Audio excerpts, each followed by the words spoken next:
హైదరాబాద్ అభివృద్ధిపై ఎంసీహెచ్ఆర్డీలో అన్ని శాఖల అధికారులతో రివ్యూ ప్రారంభించారు మంత్రి కేటీఆర్. ఈ సమావేశంలో గ్రేటర్ మంత్రులు మహమూద్ అలీ, నాయిని, తలసాని, పద్మారావుతో పాటు GHMC mayor Bonthu Rammohan, deputy మేయర్లు పాల్గొన్నారు. గ్రేటర్లోని రోడ్ల విస్తరణ, నాలాల ఆక్రమణ అంశాలపై అధికారులతో చర్చిస్తున్నారు.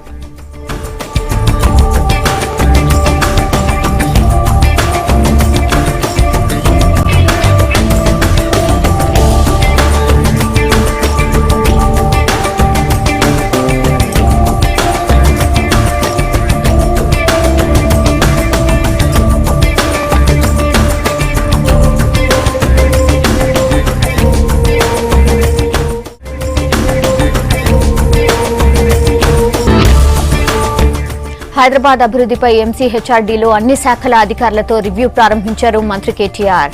ఈ సమావేశంలో గ్రేటర్ మంత్రులు మహమూద్ అలీ, నాయిని, తలసాని, పద్మారావుతో పాటు GHMC mayor Bonthu Rammohan, deputy మేయర్లు పాల్గొన్నారు. గ్రేటర్లోని రోడ్ల విస్తరణ, నాలాల ఆక్రమణ అంశాలపై అధికారులతో చర్చిస్తున్నారు.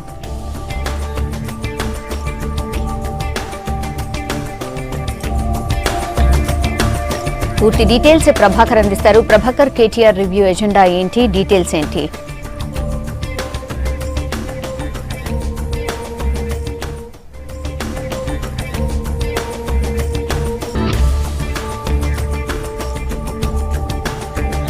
క్రితం 10 గంటలకు జిహెచ్ఎంసీ అట్లాగే హెచ్ఎండిఏ, వాటర్ బోర్డు ఈ 3 సంస్థలపైన municipal administration and urban development minister KTR ఎంసీహెచ్ఆర్డీలో రివ్యూను ప్రారంభించారు. దాదాపు జిహెచ్ఎంసీకి సంబంధించిన పలు అంశాలతో పాటు హెచ్ఎండిఏ ప్రాజెక్టులు, వాటర్ బోర్డుకు సంబంధించిన ఇష్యూస్ పైన చర్చించనున్నారు. ఈ సమావేశానికి సిటీ మంత్రులతో పాటు దాదాపు ఎమ్మెల్యేలు, అట్లాగే ఎమ్మెల్సీలు, ఎంపీలు కూడా అటెండ్ అయ్యారు. హోమ్ మినిస్టర్ నాయనితో పాటు డిప్యూటీ సీఎం మహమూద్ అలీ, తలసాని, పద్మారావు వీళ్ళందరూ కూడా అటెండ్ అయ్యారు. ముఖ్యంగా 4 అంశాలపైన చర్చించనున్నారు. ఒకటి రోడ్ల విస్తరణ, నాలాల ఆక్రమణ, అట్లాగే హౌసింగ్, బ్యానర్లు, వాల్ పోస్టర్ల నిషేధం, ₹5 భోజనం, అట్లాగే SRDP strategical road development plan ఏదైతే ఉందో దాని గురించి ప్రధానంగా చర్చ ఉండబోతుంది.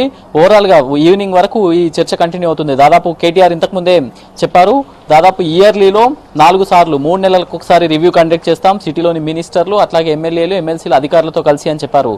సో ఈ సమావేశానికి ఇప్పటివరకు జిహెచ్ఎంసీకి సంబంధించిన హెచ్ఓడీస్ అందరూ కూడా అటెండ్ అయ్యారు. వాటర్ బోర్డు ఎండీ, అట్లాగే జిహెచ్ఎంసీ కమిషనర్, హెచ్ఎండిఏ కమిషనర్ వీళ్ళందరూ కూడా అటెండ్ అయ్యారు. 4 గంటల వరకు రివ్యూ జరగనుంది. వాటర్ బోర్డుకు సంబంధించి, హెచ్ఎండిఏకి సంబంధించి హెచ్ఎండిఏ చేపడుతున్న బస్ షెల్టర్ల నిర్మాణం, అట్లాగే ఇన్నర్ రింగ్ రోడ్ ప్రాజెక్టు దీనిపైన ప్రధానంగా చర్చ జరగనుంది. ఓవరాల్ గానైతే మంత్రి ఇప్పటి వరకు అధికారులకు చాలా వెనుకబడి ఉన్నాం మనం అభివృద్ధిలో, రోడ్ల విస్తరణ, అట్లాగే రోడ్లకు సంబంధించిన రిపేర్స్ ఎక్కడ కూడా జరగట్లేదు, హైదరాబాద్ బ్రాండ్ ఇమేజ్ దెబ్బతింటుంది అనే అంశంపై పలుమార్లు అధికారులపై సీరియస్ అయినప్పటికీ కూడా ఇవాళ సమావేశం కొంత ఇన్ని రోజులుగా వీళ్ళు చేసిన ఎక్సర్సైజు, అట్లాగే ఎలాంటి డ్రాఫ్ట్ను రూపొందించారనే అంశంపైననే ప్రత్యేకంగా దృష్టి సారించారు మంత్రి.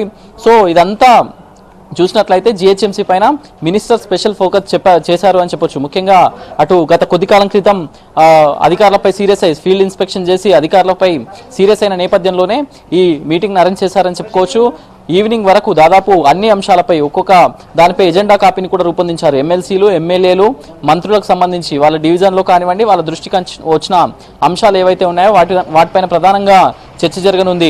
ముఖ్యంగా నాలాల ఆక్రమణకు సంబంధించి ఇప్పటికే చాలా వరకు డిమాండ్లైజ్ చేశారు. సో ఇంకా చేయవలసినవి ఎన్ని ఉన్నవి, అక్కడ ఛాలెంజెస్ ఏమున్నాయి, సో దాన్ని ఎట్లా తీసుకోవాలి, ఎస్ఆర్డిపికి సంబంధించిన నిధుల అంశం కూడా చాలా చర్చనీయాంశంగా మారింది. ఎందుకంటే నోట్ల బ్యాన్ కానివ్వండి, జిహెచ్ఎంసీ బడ్జెట్ లోటు కానివ్వండి, ఇవన్నీ ఉన్న నేపథ్యంలో ఎస్ఆర్డిపి ప్రాజెక్టును ఎట్లా చేపట్టాలనే దానిపైన కూడా ప్రధానంగా చర్చ జరుగుతుంది. వాటర్ బోర్డుకు సంబంధించి అక్రమ నల్లాల అక్రమ కనెక్షన్ల క్రమబద్ధీకరణ, అట్లాగే కొత్త కనెక్షన్ల ఇవ్వడం, ఇట్లాంటివన్నీ కూడా చర్చ జరిగే అవకాశం కనిపిస్తుంది. ఇప్పటివరకు అయితే దాదాపు హాఫ్ సెషన్ కంప్లీట్ అయినట్టుగా తెలుస్తుంది. దాని తర్వాత లంచ్ బ్రేక్ ఉంటుంది. లంచ్ బ్రేక్స్ తర్వాత మళ్ళీ 2 సెషన్లు 2 గంటల నుంచి 3 గంటల వరకు వాటర్ బోర్డు పైన చర్చ జరగనుంది. 3 గంటల నుంచి 4 గంటల వరకు హెచ్ఎండిఏ పైన చర్చ జరగనుంది. సో ఓవరాల్ గానైతే ఇంకొక ప్రధానమైన చర్చ కూడా జరగనుంది. సౌమ్య, ఎల్ఆర్ఎస్ కు సంబంధించి డిసెంబర్ 30 వరకు పొడిగించారు. సో దీనిపైన కూడా ప్రధానంగా చర్చ జరగనుంది. ఎల్ఆర్ఎస్ అప్లై చేసుకుని వారిపై డిసెంబర్ 30 తర్వాత కఠిన చర్యలు ఉంటాయని మంత్రి ఇప్పటికే సంకేతాలు ఇచ్చారు. సో దీనిపైన కూడా ప్రధానంగా చర్చ జరగనుంది. సౌమ్య. రైట్ ప్రభాకర్.